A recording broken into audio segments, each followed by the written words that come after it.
Hello friends, मी अभिनवा. मी आज तुमच्यासाठी पुन्हा एकदा ट्रेंडिंग नथ घेऊन आलेली आहे आणि ती कस्टमरच्या रिक्वायरमेंटनुसारच केली होती गाईज. आणि तुम्ही पाहू शकता, तिची साडी ब्लू कलरची होती, सो तिला अशाच कलरमध्ये हवी होती. ज्यांना कोणाला असा फुल बनवायचं शिकायचं आहे तर त्यांनी नक्कीच मला कमेंट बॉक्समध्ये कमेंट करा. मी तो व्हिडिओ नक्कीच अपलोड करेल गाईज तुमच्यासाठी. आणि वळूत आपल्या व्हिडिओकडे, बेस तार घेऊन मी व्हाईट कलरचं फुल बनवलेलं आहे असं, आणि तो क्रिस्टलचा मणी टाकलेला आहे ब्लॅक कलरचा. पुन्हा एकदा फुल बनवलेला आहे स्काय ब्लू मध्ये, आणि त्याच्यामध्ये निळ्या कलरचा क्रिस्टल टाकलेला आहे मध्ये, आणि मध्ये मध्ये मोती टाकलेले आहेत तो गॅप कव्हर होण्यासाठी, कारण की फिनिशिंग मध्ये जर नथ नाही आली तर ते चांगली दिसत नाही गाईज.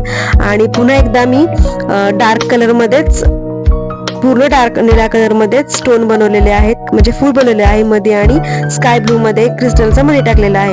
गाईज, तुम्हालाही जर असा बिझनेस करायचा असेल किंवा कस्टम नथ बनवून हवी असेल तर मला नक्कीच गाईज तुम्ही कॉन्टॅक्ट करा. आणि मी 100% सांगू शकते तुम्हाला की खूप चांगला बिझनेस आहे आणि कमी इन्व्हेस्टमेंट मध्ये. आणि गाईज, मी नेहमीच म्हणते, लाईक शेअर